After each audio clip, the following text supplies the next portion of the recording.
feeds Pelosi. Off the wall to Harris. Harris has got Pelosi. Harris to Pelosi. Shot. He scores!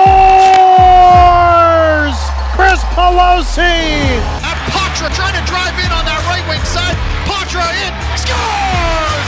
Matt Poitras in overtime. Ellis took it right off his stick. Sends one through. They score! First career goal for the Bruins draft pick, Dom.Hockey. Back to the blue line. Cowan has it, looking for the return feed. Cowan lets it go back to the point. Shot!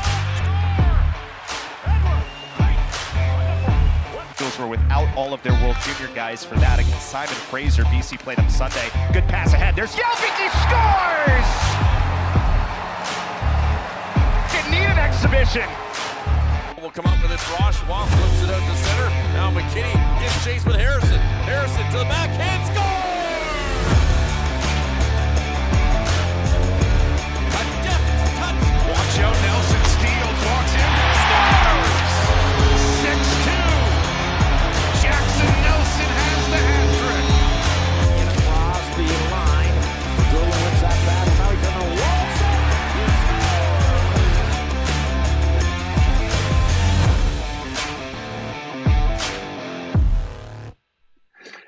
Welcome in, everyone, for another episode of the Dom.Hockey podcast here on the What's Bruin channel of 6342 Productions. I am joined by the Dom Tiano himself. Dom, we have an incredible guest, thanks to you. So it's not going to be a typical setup as we normally run through. How you doing today? And I want you to introduce the great guest that you have brought on for us tonight. I'm doing great. We have Craig Eagles tonight. Craig is my go-to guy with anything to do with the Quebec Maritimes Junior Hockey League, especially the Moncton Wildcats. So that includes Bruins' very own prospect, Loke Johansson. So, Craig, thanks for taking the time to join us tonight. Talk a little bit about Johansson and maybe some Frederic Brunet and a couple of other prospects. But first, why don't you tell the viewers where they can find your work and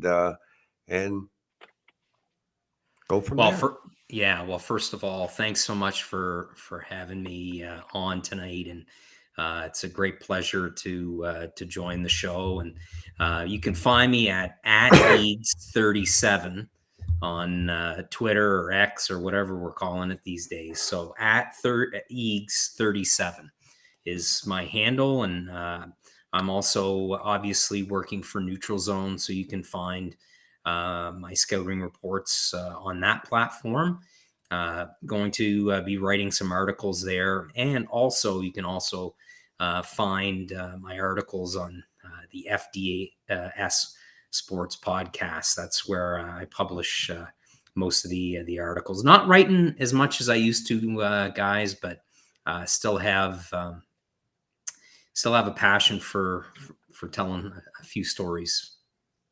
Yeah, always Awesome. Good ones. Looking forward to it. I do have to, it is the elephant in the room. You picked the right day to come on with some news that came down not too long ago. Boston G points out Matthew Poitras has been sent down to Providence. I'm interested in both of your reactions here. Kevin does point out that some believe it just is a paper transaction. What do you guys think of this move? Let's start with you, Craig. Do you want the politically correct answer for this one, or? Absolutely not. We want the God's honest truth because people listen to us for facts, as Dom always says. I'm not a big fan of it. If it's a paper transaction, then that's fine. I'm not a big fan of it at all. Has the kid struggled at times? Where's the consistency? Where's the consistency? Not with the player, but with the chemistry of the line combinations. There hasn't been any consistency whatsoever. And I don't like criticizing. I'm not a big fan of that, especially from a coaching perspective. But there comes a time where you've got to put some trust in your players. And I don't think we've seen that from a Boston Bruins perspective. Okay, there's been no trust for keeping line combinations together. I realize that players are struggling. Your fourth line, okay, your fourth line is your go-to line. Okay, it's bringing tons of energy. Well, let's break that up too. I didn't understand it. I still don't. If this is a move where you're getting some guys, or in this case, Poitras, you're getting him some more reps and more touches down in Providence, so be it. But I'm not a big fan of it at all. I think the kid, first you bring him up. Last year, you have him playing through the middle. He's great, playing fantastic. Okay. Then, well, you got to be a winger now. Right? So what does that tell a young player? What does that tell a young player? You don't trust him. So now the kid battles through injury, gets healthy, ready to come back. Oh, well, now I got to play on the wing. Well, I thought I was a center. Okay, I'll make the adjustments. I'll work my ass off and play on the wing. But now what? You get sent down. I'm not a big fan of it. Not a big fan. Okay. I'm with you 100%. I will say this. I don't think this is a paper transaction. No. Because normally when it's a paper transaction, you got to keep refreshing the AHL transaction page to find out about it. The Bruins don't usually tweet that information out. The fact that they did tells you that this is not a paper transaction. I do recall they did it one time last year, but there was an injury at the same time, so they had to recall the player back up.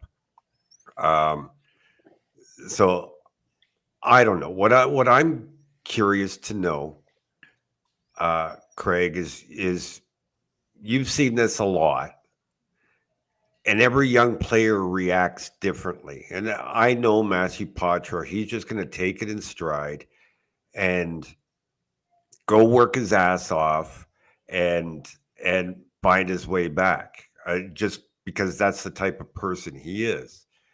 But not all players are like that, right? No. Well, I think you hit the nail on the head. The character, the integrity. Now, again, there's always two sides of the story, but there's been a lot of there's been mixed messaging going on. All right. I tweeted something out, and I'm not sure if people saw it or not, but Marshy takes that ill-advised early penalty in the third period. So Pasta turns the puck over, and he's benched. Okay. He makes a bad turnover. Okay. Benched. Okay, cool. That's accountability, right? And I'm going to be circling back to accountability here. So Marshy, inside the offensive blue line, they've been talking about offensive zone penalties till the cows come home. All right. And then all of a sudden, boom, your captain takes an ill-advised. It changed the complexion of that game. Yeah. All right. It is Marshy benched. Negative. Now he comes back. Okay. Scores the game winner. Okay. It's not talked about. It's not addressed. Right. So are they doing this to hold a young player accountable for his performance? Is it a character thing? Is he not working hard?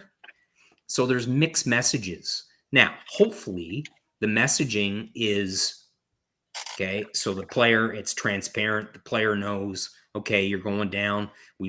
Right? You need this. You need to do this, this, and this down on the farm. Okay, cool. Okay. Is the player banged up? Does he need some time? We don't know that. We don't know behind the scenes. So it's a little bit okay, of perception, okay, and our perception of that. But there's different ways to hold a young player accountable rather than sending them down. Right. Okay, so do you healthy scratch them for a couple games, keep practicing them, or do you just anyway? I'm not a big fan of the move at all, Dom, and it sends right now. It sends, I think, the wrong message.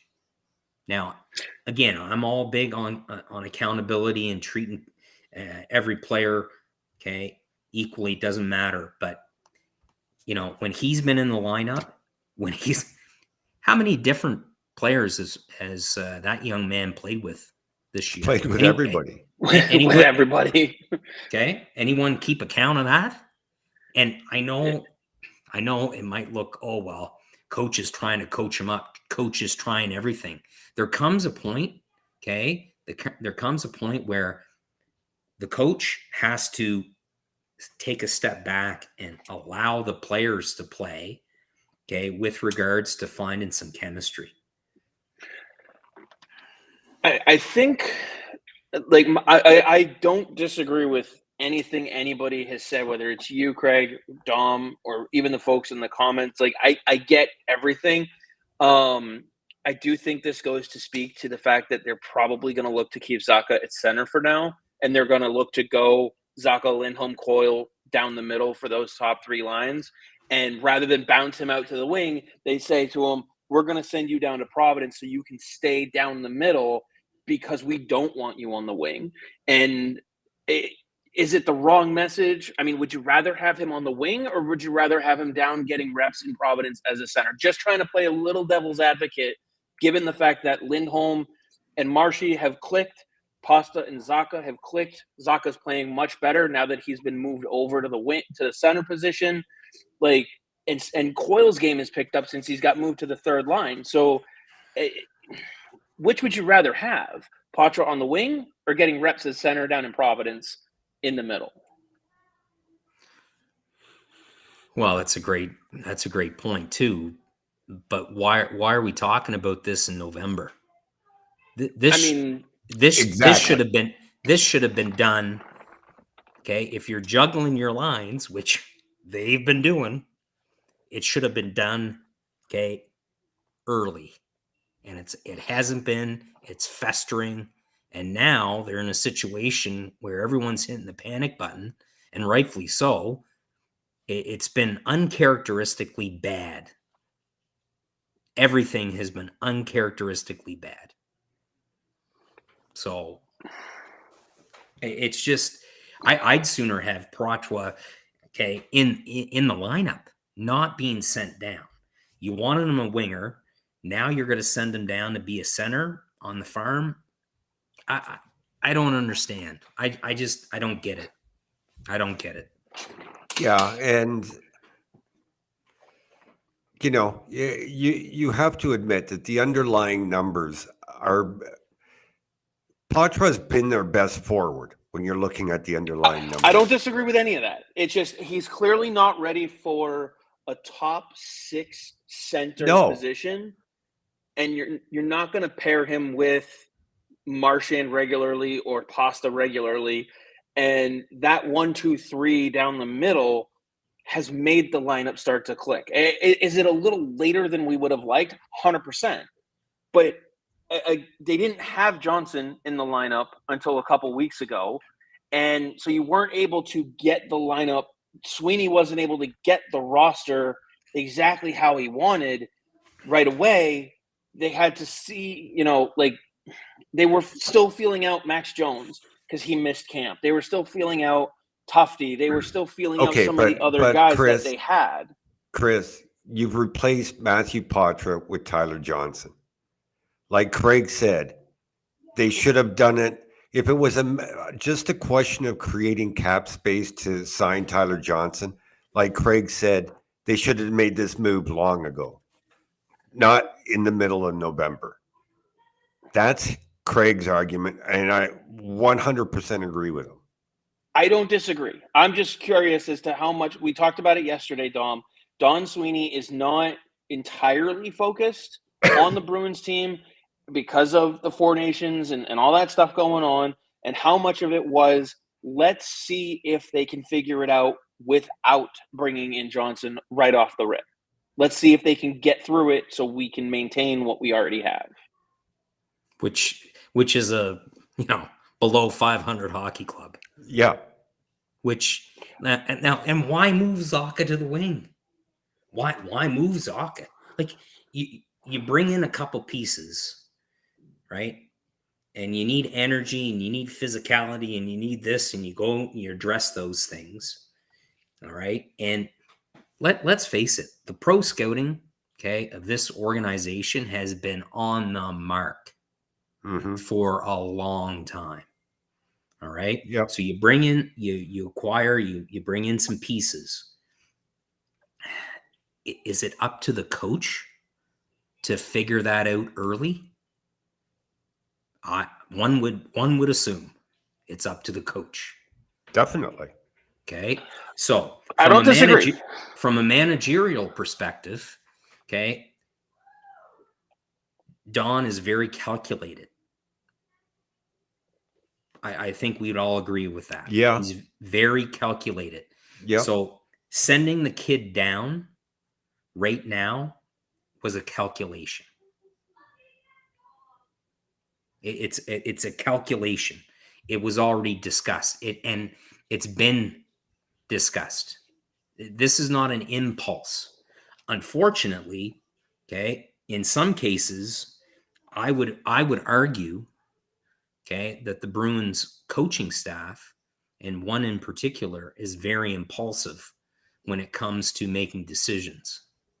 And that, has been an issue, from when they tried to change the lines and moved Marchand away from Berge. Why do you even make that move? In the middle of the he was play? overthinking that. And he's been overthinking ever since. And he's been second guessing, his decision making. I don't like saying it. No, but you're right. You're absolutely right. Absolutely right. You're saying I agree with everything you're saying. I'm just trying to look at it from a different angle to try to figure out what that's might not actually what we be do, going on Chris. here. That's not what we do on this show. We call it as we see it, not to try and figure out alternatives to what we're seeing. I'm just trying to see if there's an angle that we're not seeing. No, that's not what we do on this show. I've said it episode after episode after episode. Jim Montgomery should have been fired 2 years ago. Yes, 100%. So there's no alternative. He's still screwing up after 2 years. What is the counter move? Because now you only have 12 forwards in the lineup. You don't have an extra forward. So what do you do about that going forward? Are you just going to wait and see if you need someone and continue to bank cap space? Or do you call someone else up? They're on the road, right? I think so. Where's Providence play? When's Providence play? Friday. Providence plays on Friday. Okay, who do they play? Home. They're home.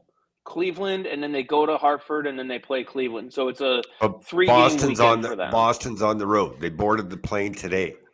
My guess, not knowing, is Matthew Poitras is on that plane. He better be. Or you give him 2 games, and you call him back up. Maybe, again, we don't know behind the scenes. Maybe he needed a wake-up call. But there's better ways to do a wake-up call than to send a kid down where he hasn't been that bad. If anything, he's been probably the most consistent. And, they're all talk about, we have to be a puck possession team. Puck possession this, puck possession that. We got to play fast. We got to do this and that. In the offensive zone, he hasn't been that bad. No. He makes plays, And if he doesn't make a play, it's still the right idea because he's a young player. Now, if he can't live with those mistakes, oh, well, you got to send the kid down. That's bullshit, in my opinion. Yeah, that's bullshit. I doubt they boarded that plane with only 12 forwards and 6 defensemen today. I doubt it. I doubt it. I think they come back home again. I'm pulling up their schedule right now. Yeah, but the game is tomorrow, Chris. 2 guys come down with the flu. You're playing with 18 players. There's just no way they boarded that plane with 12 forwards and 6 defensemen. Because Andrew Peeke is certainly not ready to go. No. You know, can we talk about his play? Can we address that? Sure. So they bring him in last year. I thought he was fantastic. Mm-hmm. Fantastic. Okay, address what they need on the right side. Transitional guy, hard nose, 2-zone, but has the puck skills to make plays. Where's that been? It's been lacking, or it was lacking. It's been lacking. Okay, why? So, you've shuffled the deck on the back end too. Mm-hmm. Yeah. Those early shuffles didn't happen. They didn't happen when they should have happened. And now you're still searching. You're searching for that chemistry. Like, this isn't like a U14 AAA hockey club where you gotta, oh, wow, this is not working. So we gotta give the players a little bit of room to develop something and back off. Let them play. Yeah, because sometimes it's been 3, 4, 5 shifts, and all of a sudden it's juggled. It's beyond me. Well, why does a coach, shuffle the deck nonstop? Because he's panicking. He's trying to search for answers that he doesn't necessarily have because the system isn't working. It's the system. Okay. Well, is it the system or the players aren't executing the system, Craig? Well, that's a good question, Dom. Let's just put our coaching caps on for a minute. Okay. So you face a Florida Panthers team, that dominated you in the playoffs. Mm-hmm. Okay. They forechecked you. They dominated you. And then let's fast forward to game 1. Game 1 of the season. It was the same old story. No adjustments. Yep. So you lose in the playoffs to the eventual Stanley Cup champion, and you think that your system is good enough? It's not. Something needs to change systemically. Okay? They're not supporting the puck. They're not making plays coming out of their own zone. They're disjointed through the neutral zone. Oh, big time. When they do enter the offensive zone, are they entering it as a 5-man or a 4-man unit with a D, busting in and entering the offensive attack? No. So, can you blame the players? Their lack of execution? To a certain extent, yes. Yeah. Who's in charge of adjusting that system? Yeah, that's Jim Montgomery. And so, to your point of, sorry, go ahead. Yeah, go ahead, Chris. Go ahead. I was going to say, to your point about shuffling the lines up, I just looked it up on Money Puck as far as the lines minutes. Only 3 line combinations have played more than 30 minutes together. And how one many of them games, was Martin. How many games? This is over the whole season so far. Right. So the Marchand, Lindholm, Pastrnak have played 48 and a half minutes together. Then Zacha, Lindholm, Pastrnak have 70 minutes, and Kepke, Beecher, Kostelik have 94 minutes. Those are the top three paired together lines of three In 16 games. in 15 16 games. And they games. have 11 different combinations listed here with at least 15 minutes. It's Kind of a head scratcher, eh? 15 minutes is one game. Now, if we're looking at time on ice, okay, time on ice.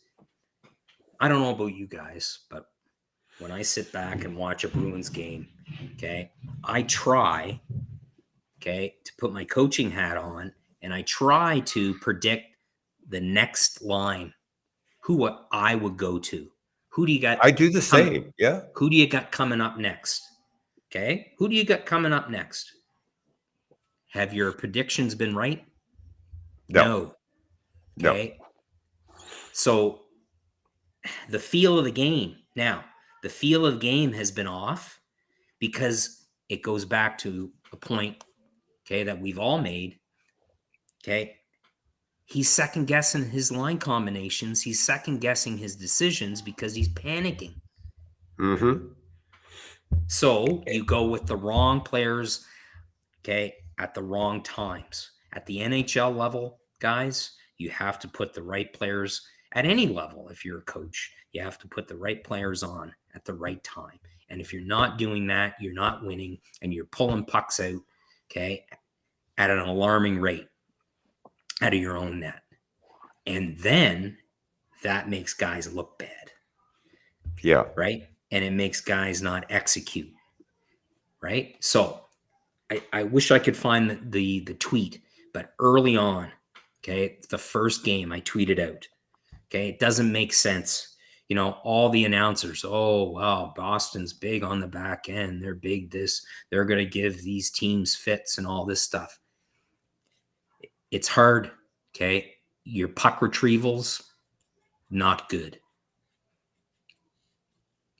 To a man, they're not good. They're not good. They're not good. They can't handle a quick forechecking team, okay? And they can't handle heavy teams. So you put that, you make that combination, okay? What are the Ottawa Senators? A fast, young team. Can't handle a forecheck, okay?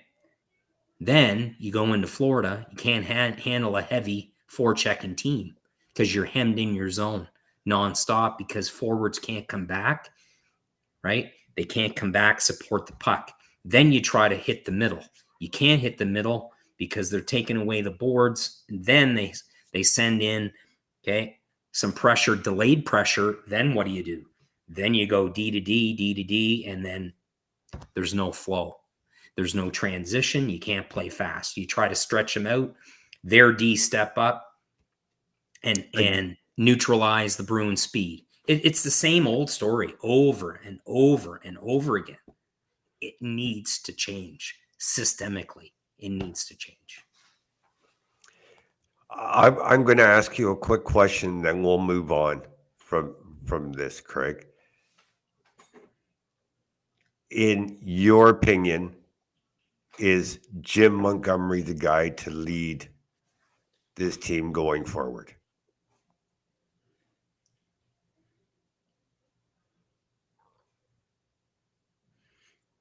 I guess what Jim Montgomery would lead the team. The one that came in and, right? Guys were playing free. When he first came, guys were playing free. Right? It was exciting. They could be creative within his system. It was an offensive system, good transitions, good breakouts, clean. Where has that gone? Where's that gone? Right? So you bring, you address, okay? You address some guy, okay? needs on the back end. Okay, you need to get bigger. You need to get stronger. Okay, well, what about transitional play? Where has that gone? Yeah, I mean, and the guys that they have who can do it just aren't performing to the level that they need to for it. Right, because they're being forechecked to death because they don't have an outlet. They don't have options because the forwards aren't coming back to alleviate the pressure. Period. And when they do come back, they're being pressured because it's been too slow. Yeah. Okay? You look at Monty when he first came in, we got to play fast, got to play fast, got to play fast, all this stuff. They're not playing fast.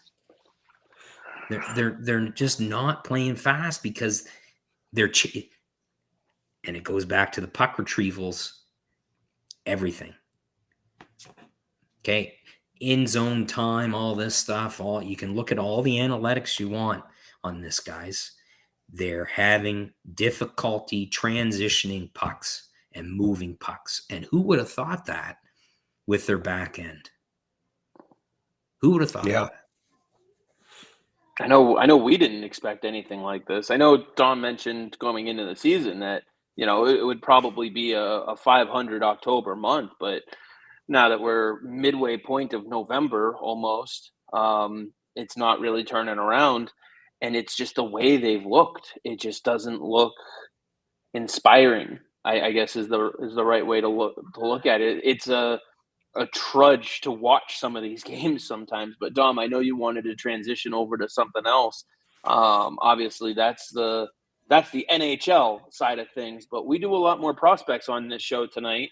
And I know there was a couple that you wanted to touch base on with Craig while we have them. Yeah. So, Craig, you and I were having a conversation a couple of weeks ago, and we're talking about Loke Johansson. And you said to me, don't worry. The Bruins are going to sign this guy. And sure enough, like 2 weeks later, they signed him. Before I get your thoughts on that and dive into the type of player he is, I want to touch on the contract because there's a lot of people think that this is a sign that the Bruins are going to make a deal or that they had to sign him because he's being included in a deal or whatever. There's a lot of conspiracy theories. This is just a regular entry-level contract signing. He turns 19 next month, okay? For the Bruins to sign him as an 18-year-old, that means his contract can slide for 2 years, whether he goes back to the Q next season or to the American Hockey League. So they now, instead of retaining his rights for a year to sign him, they now have him for 5 years. Okay. Also, a great calculated move, Dom. Right.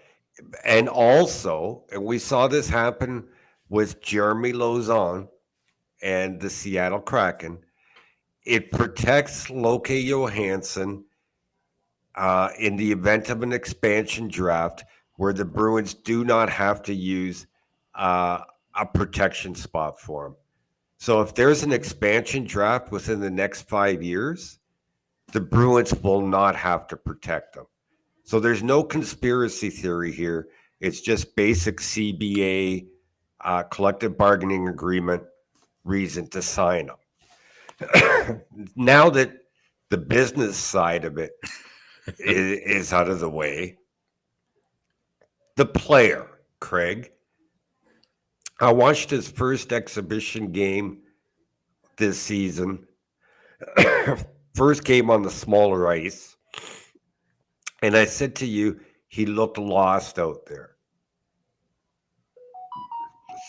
What is it? 16 games later? 17? World of difference. Yeah. Tell us what you're seeing. Well, how would you feel if you're the player, okay? If you're the player and the American Hockey League's Providence Bruins head coach raves about you and then says he's got to go find his offensive game because the rest of it is intact. So what are you going to do? You're going to try to take chances. You're going to hang on to pucks a little too long, right? You're going to second guess yourself and try to make plays that you might not look for option one. You're going to look for option two, because option two might be that guy busting through the middle. Well, option one's the safe play, right? And you're coming into a new league, a league that is, notoriously or infamously known for offense, and you're being sent here to work on your offensive game. I just found that when the puck was on his stick, he was taking too many chances, and he wasn't letting the game come to him. He was trying to force things. Now, how does that sound for an 18-year-old defenseman trying to find some traction in a new league, in a new country? That sounds pretty prototypical, wouldn't you say? Yeah. But other than that, Dom, he's really dialed in right now. He's really dialed in. He looks it. Let's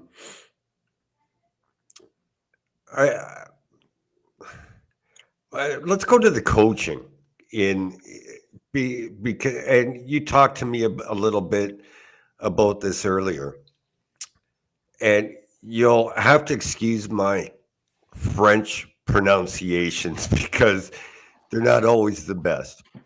But they got a guy who coaches the defense in Moncton. He's done some clinics and stuff too, right, Craig? Paul Boutelier. Boutelier, but that's close. Boutelier. I'm trying to get the French. No, that's good. You can pronounce it both ways, but let's just call him Boots. Boots is fantastic. Okay, Boots, briefly a Bruin, Paul Boutelier. Yeah, briefly a Bruin, won a cup with the New York Islanders. He is fantastic, and he works with countless defensemen all over the world, from the NHL all the way through. He does amazing work. He is a master when it comes to communication, and the impact that he has on young defensemen, bringing them into their identity and working on two factors, posture and defending eyes up. Those are the factors.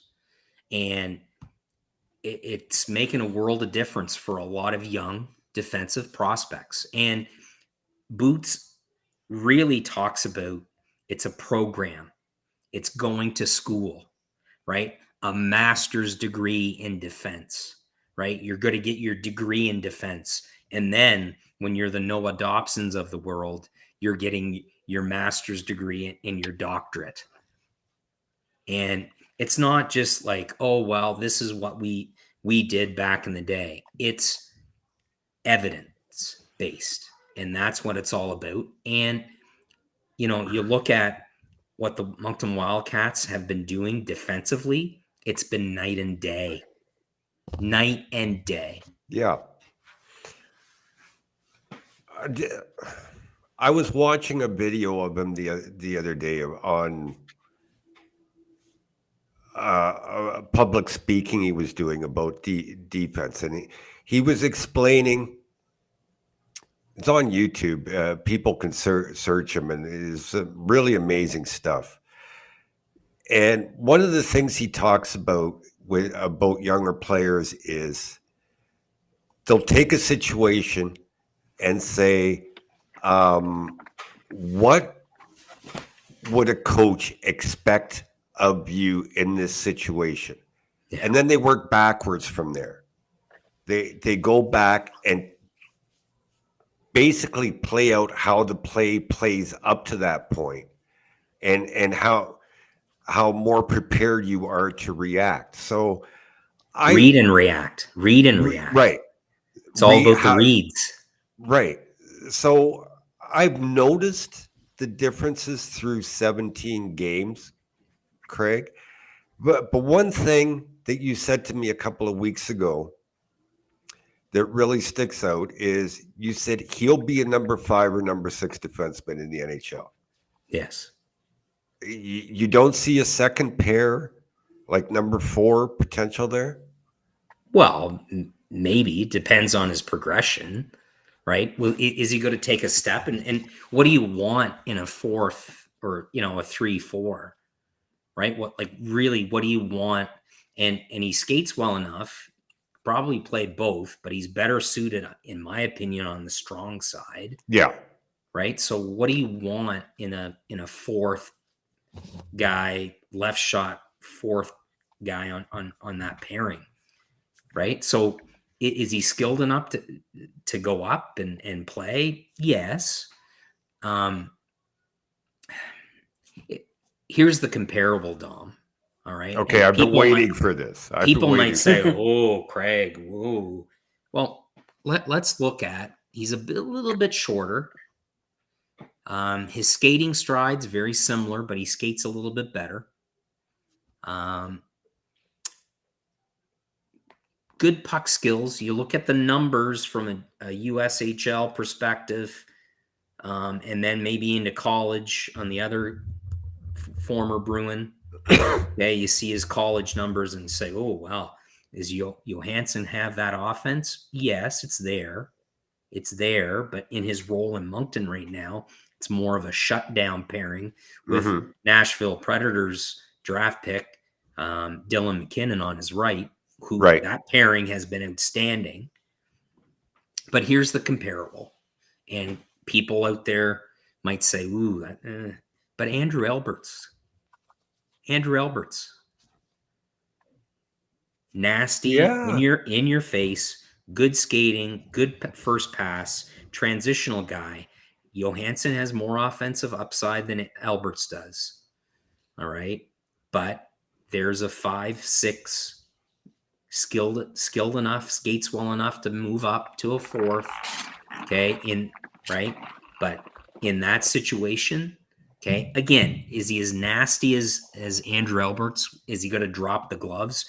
This kid doesn't back down. All right. And I was really impressed. Just the little, he sends messages, right? And he boxes out. He just sends messages. Guys buzzing around the front of the net, boom, sends a message. That's what you need. You don't need guys dropping the gloves. It's not going to happen here anyway. No. In the queue, can't, right? He's not going to do that. There's a time and place. He sends those messages, right? And for a young player, he's not entitled in any way. He's not looking. He's not chasing points. He knows, and Dom, I've talked to you about this before. He knows who he is. And in this case, all right, in this day and age of skill, and I want to be the offensive defenseman, and I think I can do this and that. He knows who he is. And there's so much to be said about that. So much to be said. He's been outstanding. Chris, your thoughts, because I'm thinking about I'm this, enjoying everything. I'm just enjoying taking in all the information, and I love the comparables. It's like pulling teeth trying to get a comparable out of Dom. So, but it is a great name from the past that I don't think a lot of people were expecting. I know I was sitting here racking my brain going, who the heck would he be comparing him to? But I think a lot of people, they're going to hear some of this and they're going to go, great, this kid's going to be ready in a year or two. He's this person's replacement. He's that person's replacement. We got to pull the brakes back on that a little bit. He's still only 18. He was just drafted 4 months ago. So I love all the positivity and the growth to his game. The fact that it took him less time to get used to the smaller rinks than we were expecting. But I do the same thing. I get excited. I'm sitting here going, okay, so 3-4, where's our D going to look like in a couple years? And I'm like, we got to see the progression first, because just because he's had a great year doesn't mean next year something comes up and he just falls right off the cliff. But I mean, I love what I've seen from him. I love the reports, and just to watch his growth is going to be exciting. Let's see. I do got to pull this up from Court. This just came in. He says he's got to get his dad on your wall. Definitely. I would love that. I really and would. I do want to shout out to Court. I'm glad that he's starting to feel a little bit better as he's been ill lately. So shout out Court. Keep up the great work on your videos over there as well. So, but I'm gonna admit, Craig and I had a conversation before we came on, and he said, "I've got a comparable for you. You're gonna love." And it's like, don't tell me till the show starts, because I like the show to be natural, not prepared in advance. So, I mean, you shot down my theory the other day on what was causing all the combobulation in the Bruins locker room, and I didn't tell you about that beforehand either. You just shot it down like a pigeon in the sky. Yeah, but that's what I do. And Kevin's while sitting here saying I'm already coming up with trades around this conversation. No, Kevin, I'm not. While Chris was talking there, I was trying to trying to recall the type of player Andrew Alberts was. And you're right, Craig. I see the comparable there. But I do believe that Loke has more offensive upside.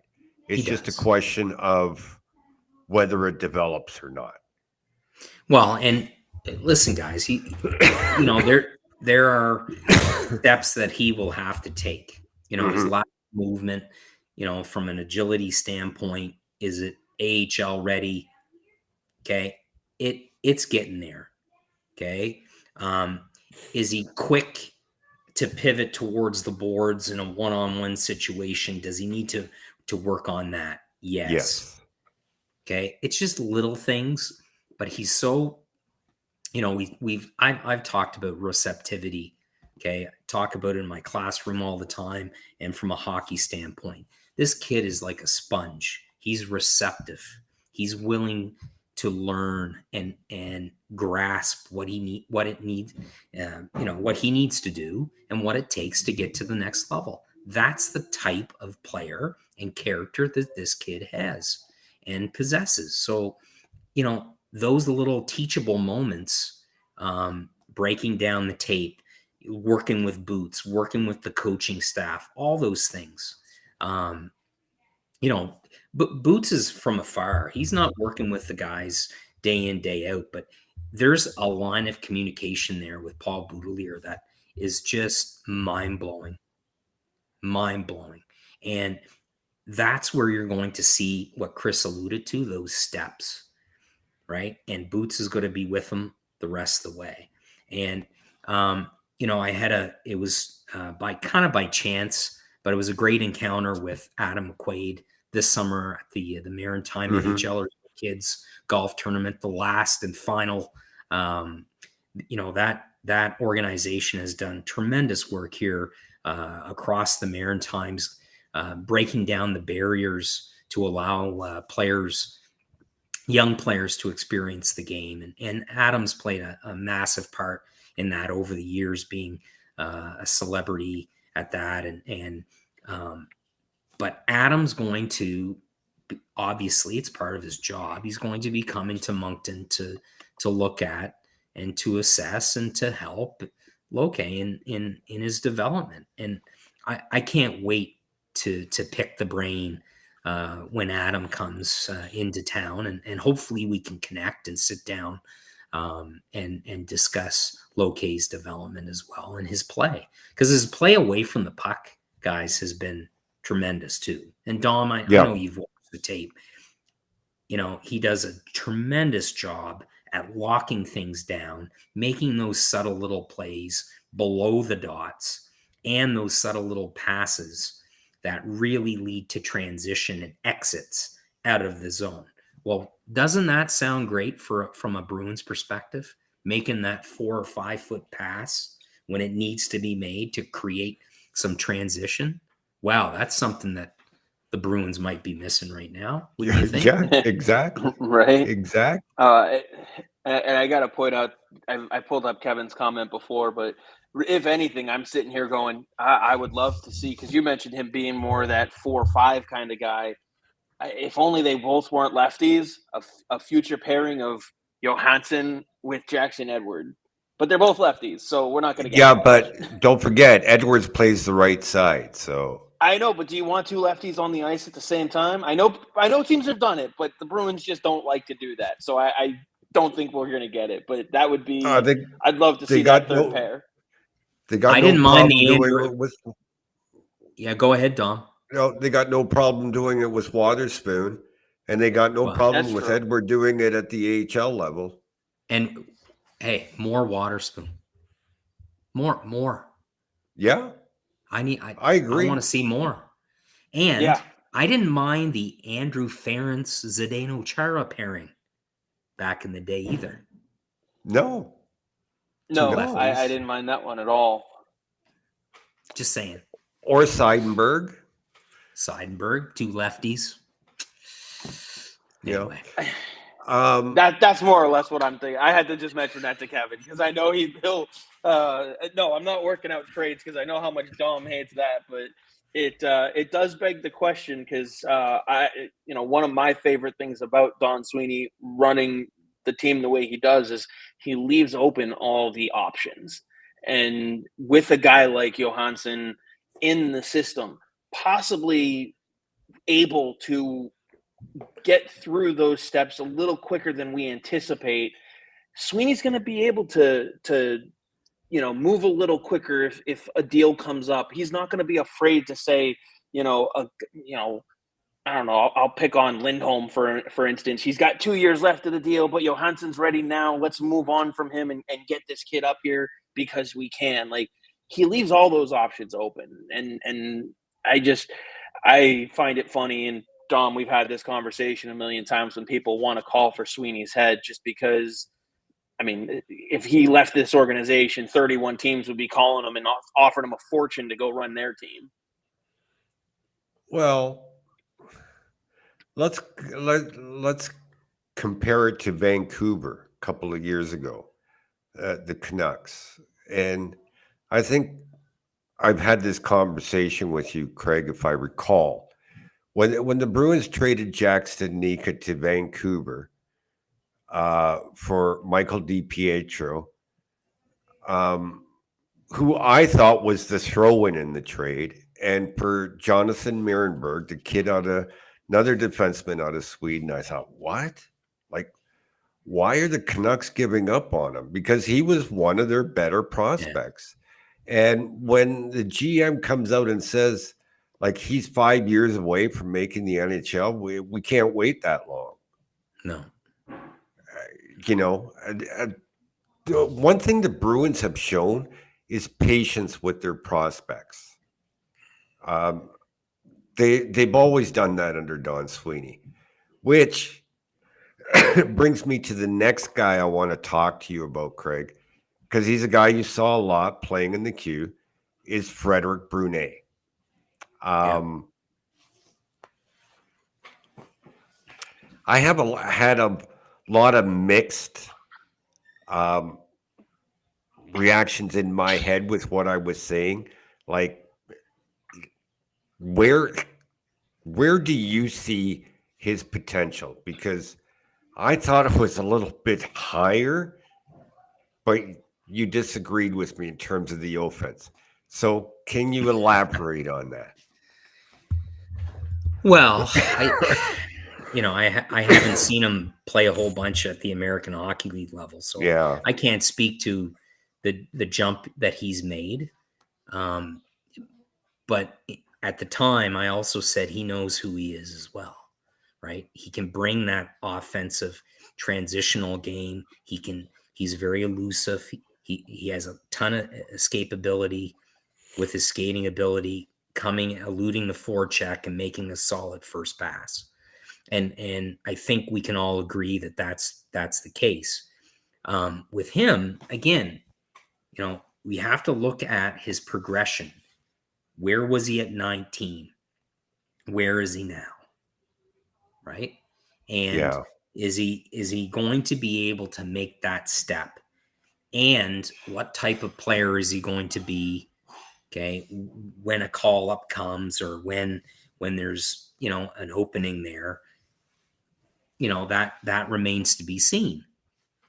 What that might entail, but you have to look at the progression that the player has made, because that is, in my opinion, that's the foundation where, okay, and the progression and the projection can take off. It's really, it's not a landing zone.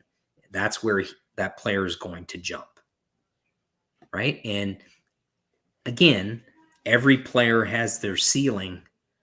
Okay, some guys it's 35 and they've reached it after 12-year career at the National Hockey League level, and some guys reach that ceiling at 29 or 30 or 31 at the American Hockey League level, and that's it. So I think you still have a very young player from from that mindset of, he's drafted at 19. He wasn't drafted in his 18 year. But Right. look at the steps he's made to get to the point where he is at right now. And I think that's noteworthy. And I think you just said it. This organization takes a lot of pride in being patient. So they were patient with Zaboral. Zaboral was finally, and I know that's, you can't bring up the 2015 thing and all this stuff, but okay. Yeah. But they were patient with Zaboral.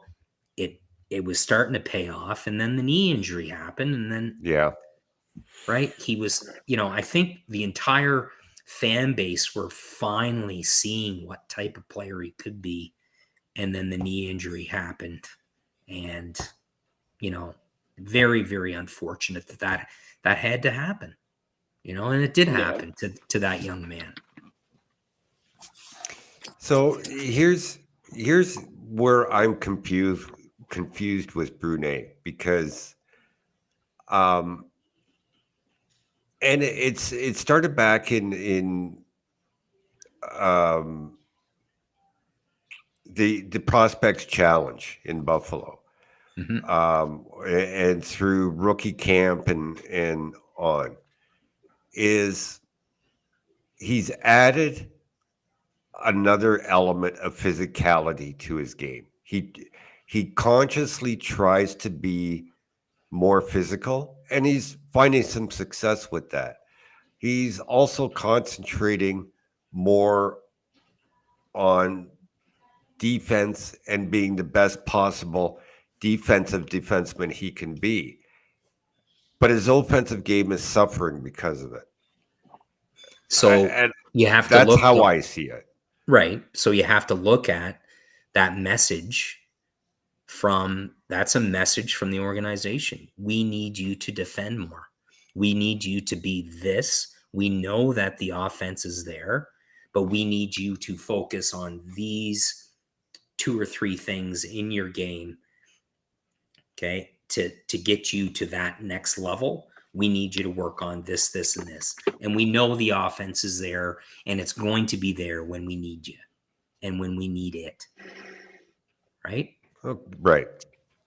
So again, patience, right? And if you're seeing progression in those areas that you mentioned, Dom, I think that's noteworthy, and that's going to pay dividends down the road. Yeah. When he gets to that level of, okay, who are we going to call up? Well, this kid has locked it down. We know he can transition. We know these things, but he's locked it down. He's been a lot better in his own zone. Okay, let's give him a shot. Chris, anything? No, all I'm thinking about is, as he's talking about kind of those coaching, the next steps and stuff like that, it's it goes a long way to see some of the stuff that you and I have talked about earlier in the year when it comes to when we were going through your player cards and, you know, the desire, the how do you measure something like that? And it's how do they take the coaching if, you know, if someone has the heart, the desire to want to, you know, get to that NHL level, they're not going to sulk anytime the coach tells them, hey, you need to work on X, Y, and Z in your game. If they don't understand something, they're just going to kind of it got Kevin telling me what I'm thinking about over here. Well, don't lose your train of thought because you're setting me up for the perfect segue for my next question. Okay. Well, it just those things that we've talked about before, and just how the players react. And I know that one of the things, you know, we talked about Monty a lot earlier in the show. When they brought him in, it was he's a player's coach. He's communicating different than Bruce Cassidy was. Bruce Cassidy was communicating different than Claude was, and all that stuff. So it just goes to show how important having the right coach can be in delivering those right messages, because, you know, it doesn't matter what level they're at. You know, we're seeing it with Boston versus, you know, microcosm and Loke Johansson and the prospects, Freddie Brunet, that type of thing. But in Boston, we're seeing the message be stagnant, and they're sitting there, you know, not getting to the next level, even though they know what the message is. These players are knowing what the message is, and you can see what happens when that message clicks. It's almost an instant gratification or a short-term gratification of seeing good coaching in action. Well, Chris, that the line of communication, right, has been a strength within the Bruins organization. It really has. Okay. When players get called up from a systemic perspective, they know the system because it was the same system in Providence than it is in Boston. And everyone knew that coming in. This is my role. This is what I'm going to do. This is the expectations that within, let's say it's a call up and I'm playing, you know, the 5th, 6th role on the back end. Well, I already know my role. And that's my identity, and that's who I have to be, right? That has been linear all along within the Don Sweeney, all right? And it started with Chiarelli somewhat. Yeah. But with the Don Sweeney regime, it's been on point all along. But now, okay, I'm not sure. I'm not sure if that linear progression is still there or not. And what I'm not sure of is if we ruined Dom's segue or not. I don't think so. No, you did. Because, okay, good. You know, if we have time and you guys want to, I do want to pick Craig's brain about the NCAA decision to allow CHL players and what that means for upcoming drafts and prospects. But Chris mentioned the word sulking. I don't want to get into Georgi Merkulov because he's a little bit older, but I do want to talk about Fabian Lysell. Yeah. Okay. He's still only 21 years old, Craig. We talked earlier about how the Bruins like to let their prospects percolate, take all the time that they need in Providence, and be 100% ready. Yeah. You and I both know that there are kids at that age level when they get sent back or even from a CHL team down to a junior A team. Yep. That there's some sulking that goes on. Yep. Do you get the sense that there's any sort of sulking coming from Fabian Lysell? And a lot of people want to claim he's a bust now at 21 years of age. What do you say to that, Craig? Well, my brother says this. Now I looked up. I still do look up to my brother quite a bit. It's hard to reason with people that have none, so I'll just leave it at that.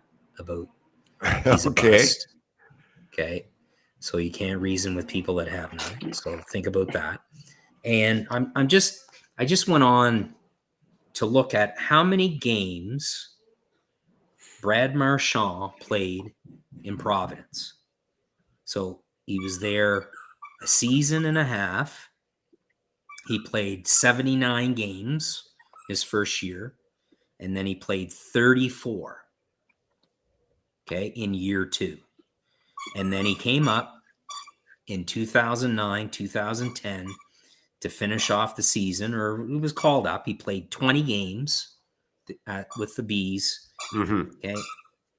Again, I'm not a stats guy, never have been, but in 20 games with the big club, Brad Marchand had 1 assist. Okay. Yeah. So, how old was Brad Marchand when he played with the Providence Bruins? Let's take a look. Oh. Okay. That's a Good good question. trivia question right there. Yeah. Well, no. We'll just hockey DB. So Brad Marchand was 20 years old. Okay. Okay. Now, am I comparing Lysol with Marchand? I'm not making that comparable. All I'm trying to say is, oh, well, Brad Marchand, he was a 3rd round pick, right? 3rd round pick. Oh, well, okay. All this stuff. Each player takes more time. It's unique to each player. Okay. Now, let's pull up. Again, not a stats guy, but there's stats people out there. Yeah. All right. So, first year in Providence, Lysol, 54 games, 37 points. Now, he's a scoring winger, so you don't like that. Well, he doesn't know how to play on the other side of the puck, all this stuff. Then, okay, so year two, he gets criticized. Oh, well, he's this, he's that. 56 games, 50 points. What more do you want from the kid? What more do you want? Honestly, Me personally, you can't ask for much more. But No. It's the shining you toy syndrome, Craig, that people want him in the NHL right now, even though. But here's the thing, though. Here's the thing. He gets called out last year. How did the kid handle it? He handled it like a true pro. Mm-hmm. Yeah. So that says everything that you need to know about that kid. That says everything you need to know. Now, okay, 9 games, he's got 3 points. Okay, he's been banged up a little bit, that type of thing, right? Yeah. But if he gets healthy, you watch.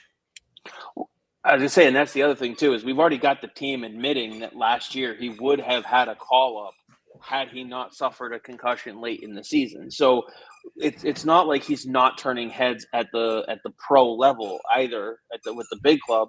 David is asking questions like, how many years do you give him? You give him until you know that his game is flatlined. His game hasn't flatlined, so you just keep letting him go. And Dom, I know you just asked me on the side here. There is some squeaking in the background. Our 3.5-month-old German Shepherd has found the squeak part of one of his favorite toys. So if anyone else can hear that, that is what that is. So your headphones or whatever you're listening to this through is not gone insane. He is just having the time of his life right now, which is funny. And then, Dom, you asked, like, what more do you want from him? You want him to make the roster. Of course you want your young players to make the roster. It helps bring in and pay the other high-end talent. When you have a couple ELCs on the roster, you have to have a little bit of balance. But you also need to get him on the roster when he's ready to be on the roster. So it's a balance for the player as much as it is the roster build, and that's the balance that everybody's trying to find, because once you find the balance, you're able to win not just one cup but multiple cups over the course of time. Well, if the kid gets healthy, okay, and I'd give him a shot right away. Hell, you sent the other kid down, so why not call him up when he's ready to go? Call him up, give him a shot, and if it's you're showcasing him for a deal, so be it. Okay, but he's in your lineup. Honestly, okay, what else do you have to lose right now? Nothing, because they're playing like garbage. Yeah. So get him in the lineup as soon as you can when he's ready, and showcase him, or give him some time. Right now, again, I'm going back a ways. How did Marchand look on the fourth line when he was called up in those 20 games? He fit on the fourth line because he's a nasty SOB, and he didn't back down. Right now, are you gonna call the other kid up right now and play him on a fourth line? No, because he's not that type of player.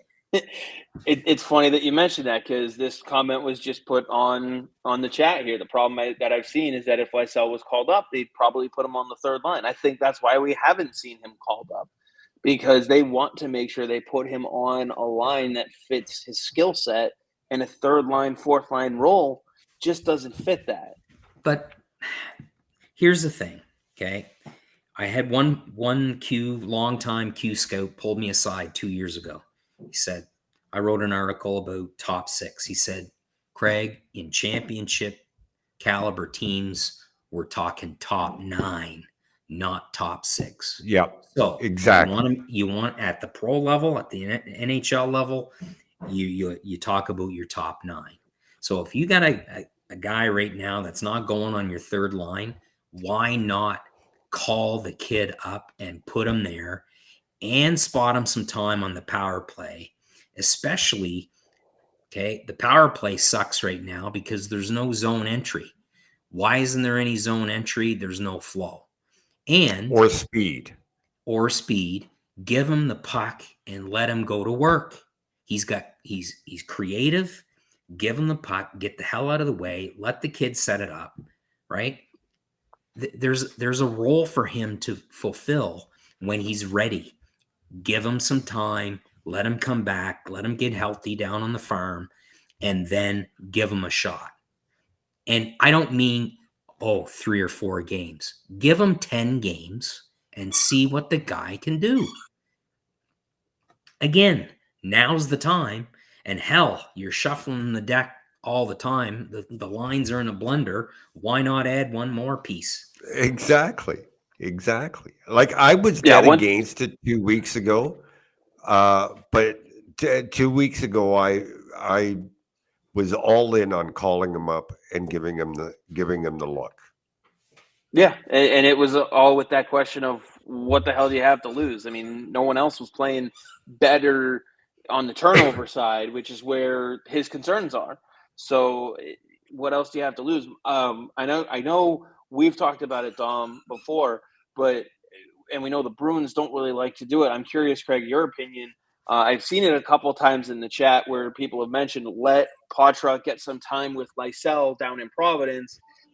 How do you feel about having 2 young guys like that play together in going through the same trials and tribulations at the NHL level, in the circumstance of where these 2 would be? If you called them both up and you said to them, both of them, here's a spot on the third line with another player on the wing, let's say Trent Frederic, because it's the third line, letting them kind of figure it out together on the third line.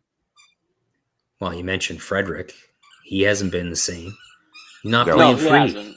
He's not playing free, right? He's too worried about, taking a bad penalty or making causing a turnover. There's no freedom there for Trent Frederic at all. And you can tell he's not having fun. He's not having fun. Now, I know they're losing and all this stuff, but right? He had a smile on his face nonstop last year because he was having fun. He was enjoying the game. Okay, the camera zooms in on him now. Nothing. Stoic, right? So you got to get him going. Anyway, that's up to Monty. But it's a great point you made, Chris. And I'll tell you this: if you're going to bring them up and you're going to bring them up together, you don't separate them when you do. You keep them together. If they build the chemistry down below, you bring them up. Okay, let's go way back. Let's go to the lockout season.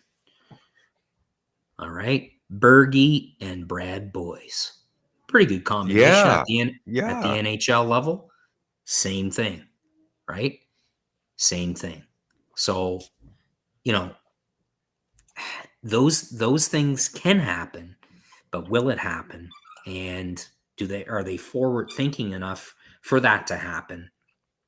Again, who knows? But you got to keep them together. If you're giving them time in that role and that identity down below, when you call them up, they've got to be ready to step in and play together because that's the chemistry.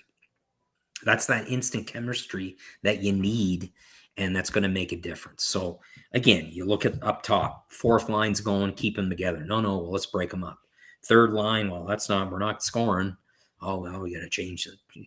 And then for a coach to say, well, I really wanted some of their energy to rub off on other players. My God almighty, you don't say that. That was awful. That was awful. Yeah. And then to say, okay, and this is the last straw. This is the last straw. I don't have the answers. Well, who the hell does? I don't have the answers, quote unquote. I don't have the answer. Well, you better find out, and you better find out fast. There are whispers, Craig, that they're bringing in a sports psychologist to figure out what the problem is. So, so be it. Maybe he doesn't have the answers, and they're looking outside for the answers. Who knows? Just, I don't know. To me, they need a coaching change. Simple as that.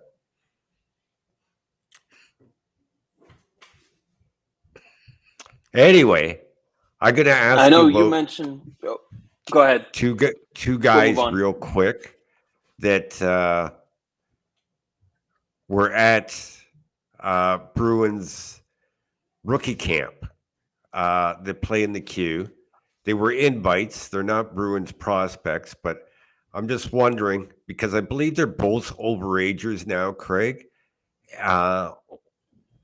If there's any chance that the Bruins may look back at them once the season is over. And Johansson's teammate in Moncton, in Marcus Vidicek, 5'10" center, I believe. Yep. And then Lucas Romeo, big guy, 6'3", plays right wing, I believe, with Cape Breton. What are you seeing from those two? Well, I haven't seen Cape Breton this year as of yet. They haven't come into town. Vidicek has been outstanding. He's been everything that you want in in your second line center pivot. He's playing behind Caleb Desnoyers, but he's alleviating so much, workload from Caleb.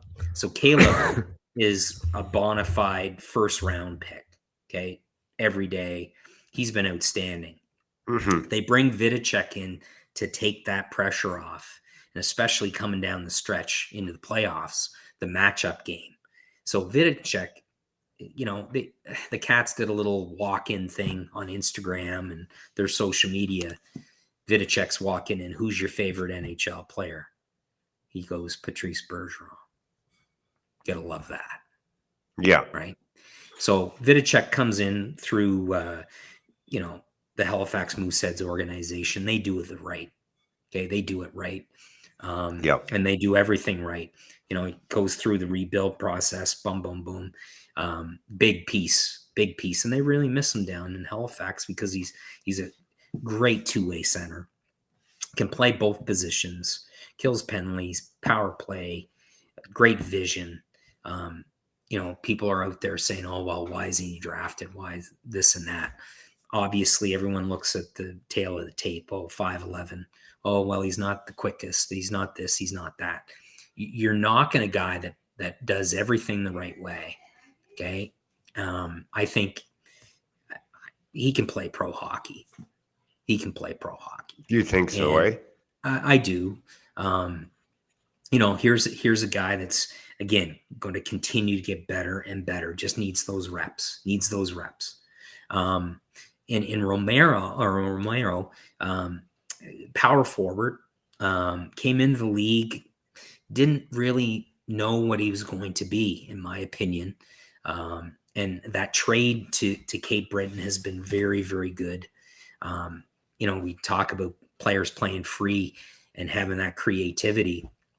You've really blossomed in Cape, and strong two-way presence, but can really fire a puck, and he's nasty.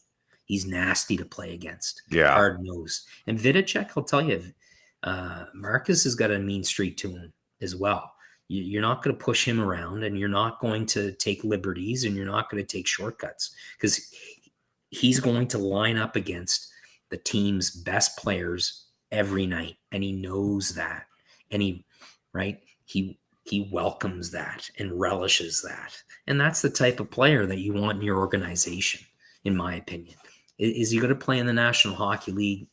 I don't know. I don't have a crystal ball.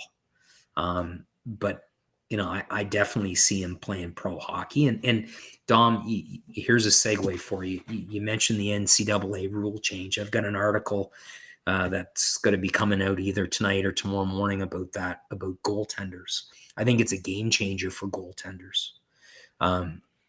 Keegan Warren was also, he's the Wildcats backup. He was also invited to Bruins rookie camp. Didn't pass his physical, had some work done over the summer, and just wasn't ready physically. That's not a fault of the kid. The kid wanted it real bad. Here's an athletic goaltender that played great at the Tier 2 Junior A level and has really stepped in to Moncton and played well when he had his opportunity. Should have played more last year. People question why Gardner wasn't giving him starts early on in the season. I think they just wanted him to be ready health-wise. He hasn't looked bad so far. With Keegan, it's all about staying patient and trusting his technique and staying quiet, right? Athletic goaltenders, right? 6'1", 6'2", skates brilliantly, moves well. Less is more now, and he's got to figure that out. So getting back to the NCAA rule, you're going to see key overagers get an opportunity to continue their progression. And for a goaltender, it's all about time, right? Time. Exactly. Right. So you have 4 more years at the NCAA level. And plus, if you're an overage goaltender, here's a preview for the article for you. But if you're an overage goaltender, you've seen it all at the CHL level. Yeah. Right. You're drafted early, or you're late bloomer, but you're drafted early in a rebuild.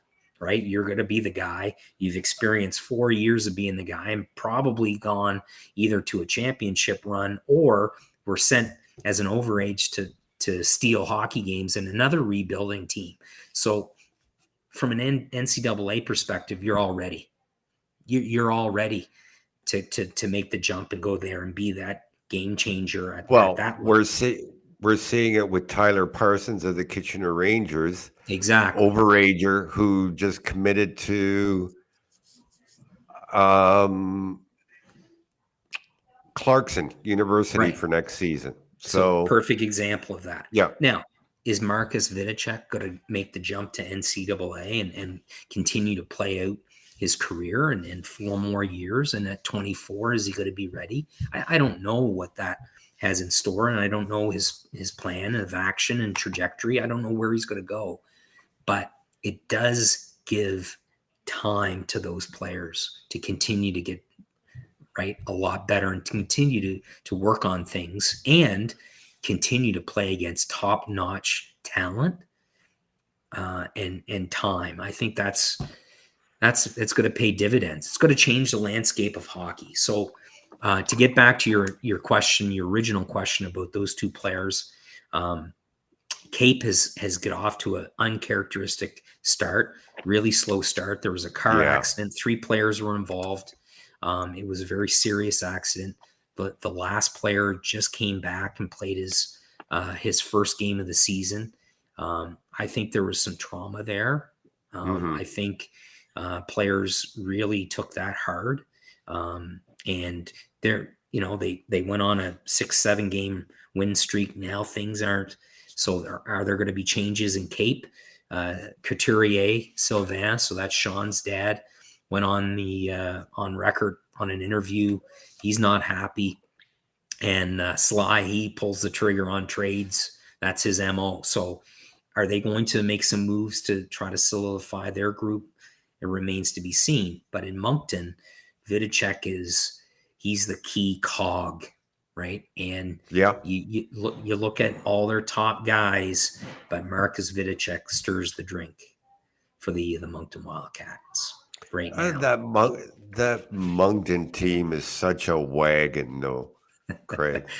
Well, they're gonna add, and they're gonna add a few pieces, and I'm not gonna get into details right now because it's not the right time to do that. But they're gonna add some key pieces, and they've got some tough decisions ahead of them. But it's night and day, Dom. I'll tell you, when you go to the rink from last year to this year, it's night and day. I believe it.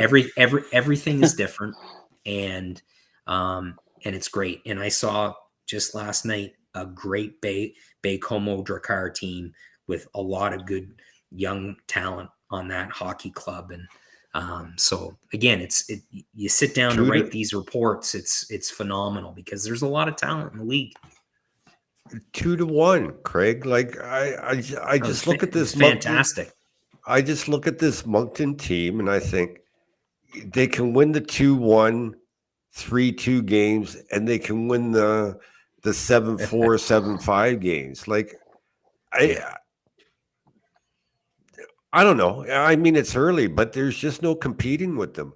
What have they been, 4 or 5 weeks in a row, ranked number 1 in the CHL? Yeah, I don't know, man. That speaks volumes to their marketing. Again, I don't know how much water the CHL rankings hold, but in my opinion, I think it's great for the marketing, and it's great for all the CHL's marketing teams and groups and all the content managers out there that don't get the props. They do an amazing job at trying to grow the game and grow the CHL game. So props to them. And it has, I just see Bear Force One up there. Coaching has made a huge difference in Moncton, but they're to get back to your point, Tom, they're trying to find and they're learning how to win those 2-1 games, right? And they gave up three quick goals, and it was 6-1 to St. John, and St. John made it close. Every one of those have been lessons learned, and that's Gardner McDougall, and that's the entire coaching staff, and that's it's junior hockey. Anything can happen, but I'll tell you, they're learning those lessons right now, and it's going to be a difference maker for them coming down the stretch. Yeah, I mean, they're fun to watch too. They really are fun to watch. I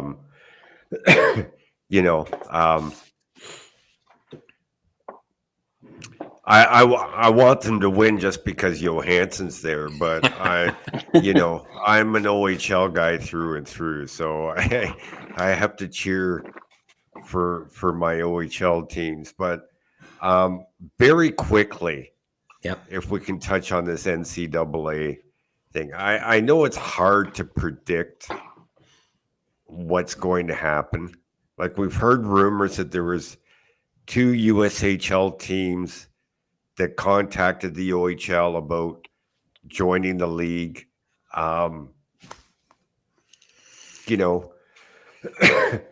There's a couple of things I would like to see. And until the NHL comes clean and says what their position is, because first of all, they have to decide what's happening with CHL players that are drafted. Okay, because you only have 2 years right now to sign them.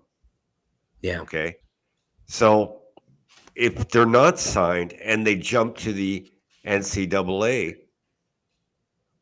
do you only hold those rights for 2 years now, or is it 4 years? Yeah.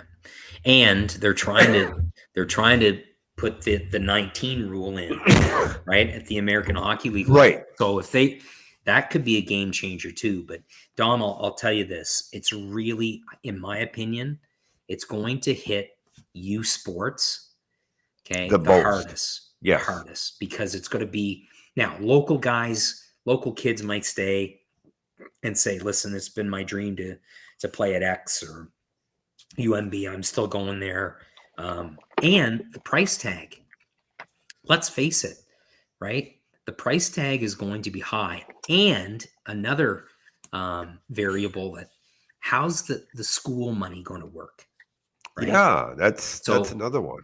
Right. So you're taking your 4 years here, let's say at the CHL level. How's that going to translate? How are they going, how's that going to work? But I think it's, what happens with the BCHL right now? What happens there's another one. Yeah. Right? Are they going to jump into the dub? Now, I also heard through the grapevine that some people are really worried about the small market CHL teams and how that's going to affect their progression and their attraction to getting players, right? Top end. Okay, well, no, I'm going to, I want to go here, or I still want to go that route. Am I going to make the decision to go to the Q in a small market? I'm not sure. There's a lot of variables right now and a lot of intangibles out there. All I know is it's going to change the landscape of the game of hockey and how we look at development. And you're going to see the proof that time is a game changer for so many of these young players. And it finally takes away the idiocy of the one game you're done, right? That's not cool. It's never been cool. Right. And real quick, and just, I had a kid, we're on a biking trip with my family, and I get a phone call. So there we are in Trackety, and I'm on this beautiful bike trail, and the kid says, "Hey, Craig, I've got a question for you. I'm on the bus heading to play." And I said, "Do your parents know what this is going to mean?" And he's like, "Yeah." I said, "Okay, so let's talk about it." So there I am biking on this beautiful trail and talking to a 17-year-old kid who's going to play his first exhibition game in the Q. I said, "This might be it. You're a good student, but you have to understand your your eligibility is going to be done." "Yeah, but I really want to play." And they've talked to me. So, okay, good. Enjoy it. Embrace the moment. You've worked hard for this. Plays the exhibition game, gets released the next day. Yeah, that sucks. So, right? Especially the fact that it's an exhibition game. That just makes it worse. Right. But is he still on their protected list? No, the kid's playing. I'm not going to name names or anything, but the kid's been playing junior A and has, been playing well and all that. But there's a perfect example of that's not going to happen anymore. And we're not going to close doors on young developing players. We're going to open them and keep them open. And I think that's going to pay dividends. Well, yeah, you're right. I think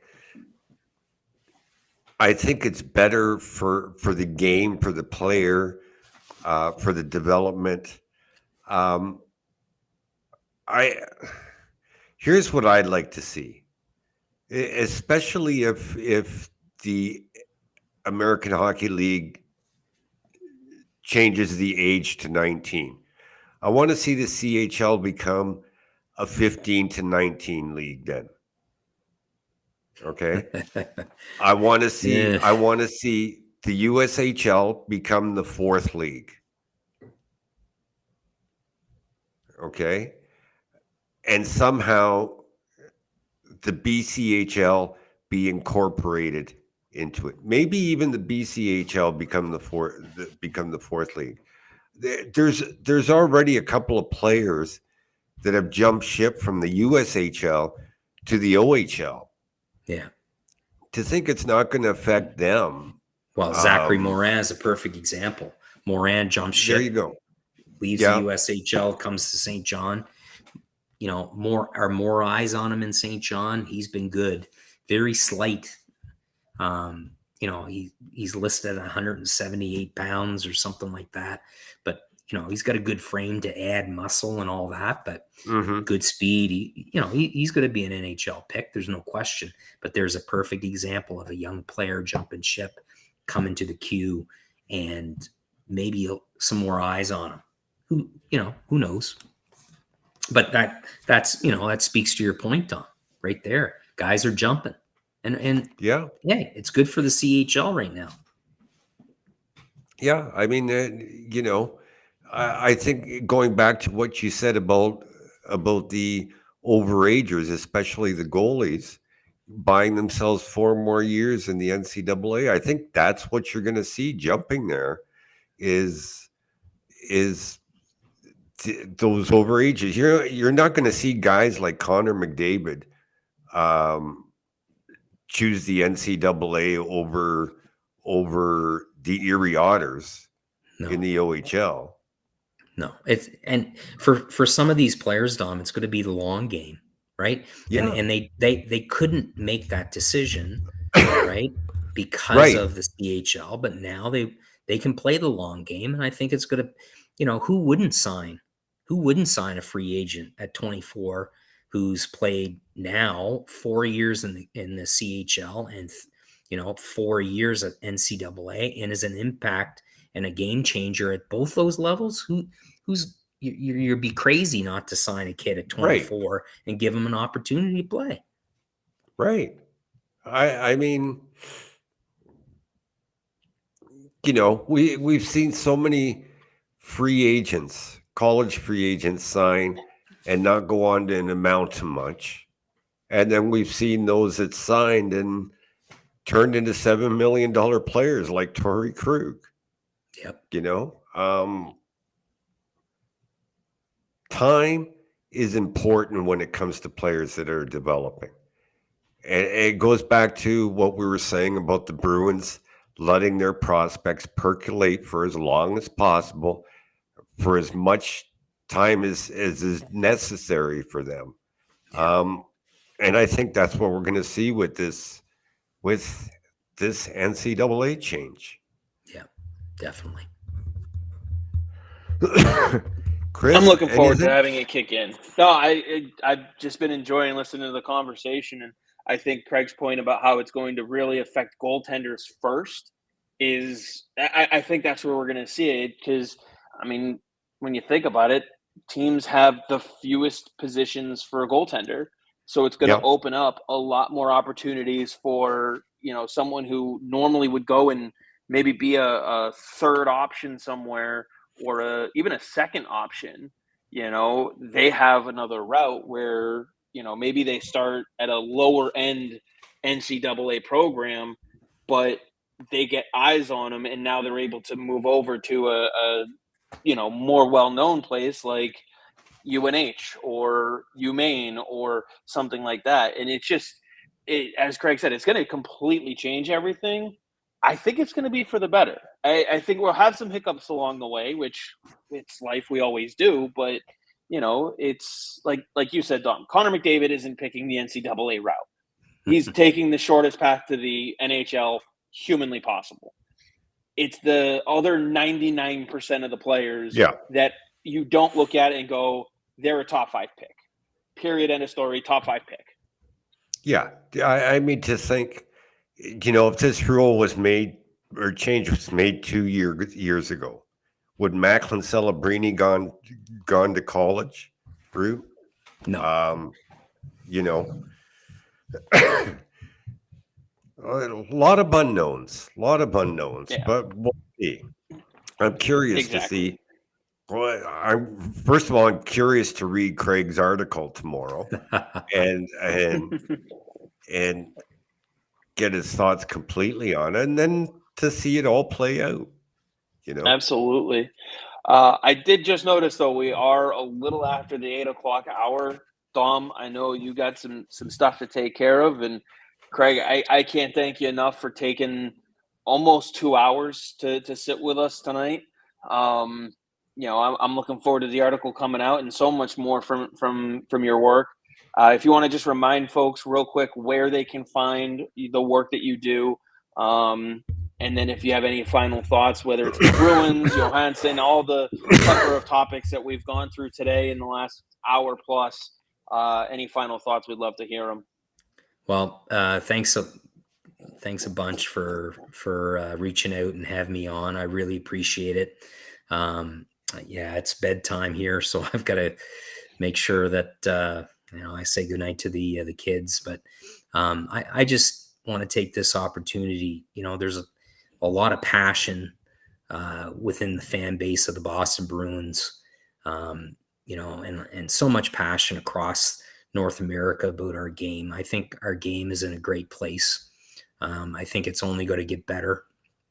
And I wake up every day, and obviously I go teach school and all that stuff, but it's very meaningful to have a very small role from a scouting perspective in the game. And it's been a lot of fun going to the rink, and I hope everyone has fun going to the rink or is associated with the game of hockey in this country and south of the border. So I just wanted to say that. And again, you can reach me on X, Twitter, whatever you want to call it, at Eags37. Check out the FDS podcast network as well. That's the platform.